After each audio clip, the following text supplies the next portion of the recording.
Hello everybody, welcome back to the Shirley Wiseman channel, and today we're making Scuppernog jelly with Aunt Sissy. Okay, and I'm also known as Aunt Sissy. Got my apron on today. So we've had two videos already. We showed the Scuppernog, which is a wild white grape or green grape.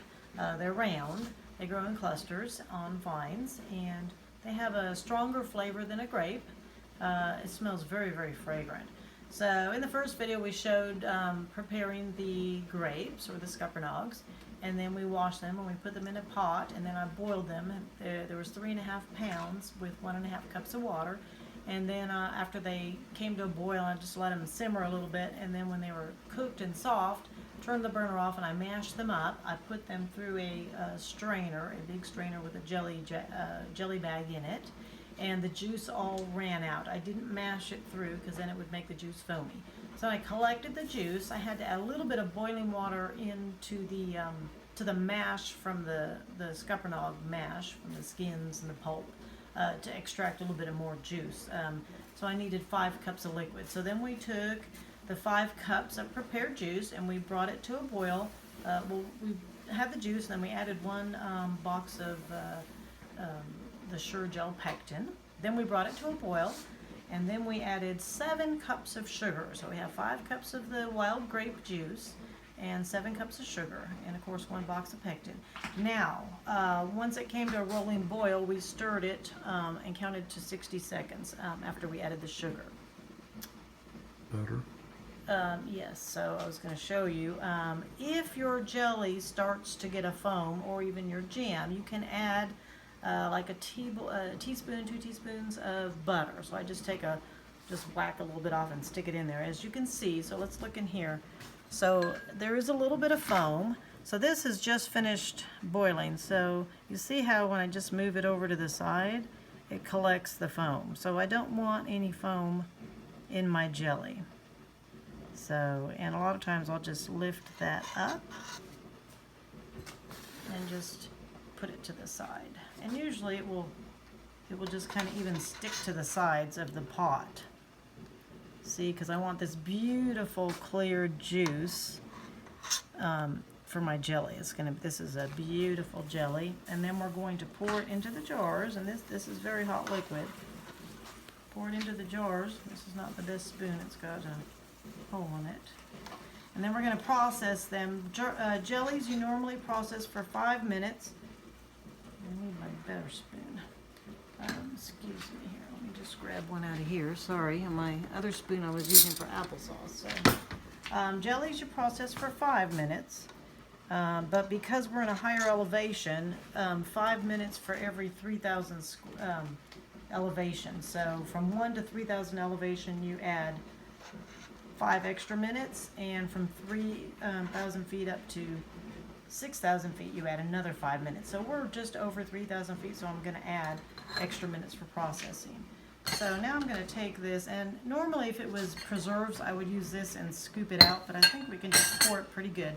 So we're going to pour it up to where the rim is here. I just want to make sure I don't get any of my stuff coming in here. I just want my jelly. So I'm just going to pour that in there.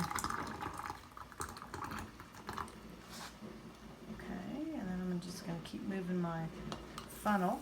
And this is a special funnel that, just a minute before I pour, I just want to skim some more of that. You can see it just kind of gathers together.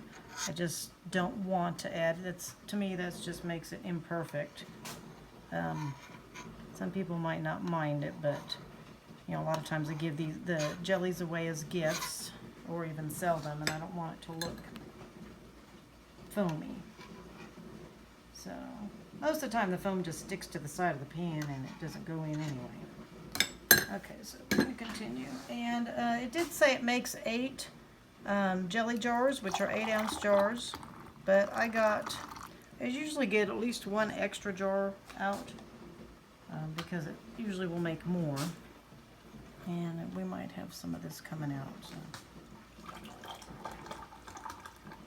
So basically you're just going to pour it into the jars, and then I'm just going to show you, then you take a clean rag, which I have a hot rag, That is not, I'm not liking, that did not go up as much as I wanted. I'm just gonna get a little bit more in that one.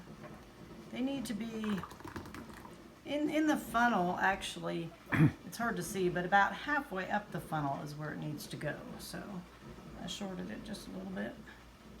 So it's really a ½ inch for jellies. I leave more with applesauce, but with jellies and preserves, it's should be a ½ inch. I think that's pretty good. Okay. Now that one's still not happy. This has got to be perfect. Oh man, this smells so good. And actually, we're gonna have to taste a little bit so you can see this. Okay. So then, once you get it in there, we're gonna wipe the tops of the jars so there's nothing that can hinder the lids from sticking, and the lids that we're gonna put lids on. Okay. And then we're going to put our bands on them. Okay, and then you just screw them down tightly, and usually the jelly is quite hot, so this is how I do it. Just hold on to it with a rag, screw that down hot, and then what we're going to do then is put it into the canner, which is about done. I have some applesauce in there now, so I'll be taking it out. And okay, so you can see that's what it looks like. Okay, and we're going to put it in the processor, and we're going to process them. Normally it would be 5 minutes, but in this case we're adding an extra 10 minutes because we're just over 3,000 feet in elevation. So I'm going to go ahead and do that, and then we'll come back with you, and you can see when we take it out of the canner. Okay, thank you for joining Aunt Sissy and making Scuppernog jelly.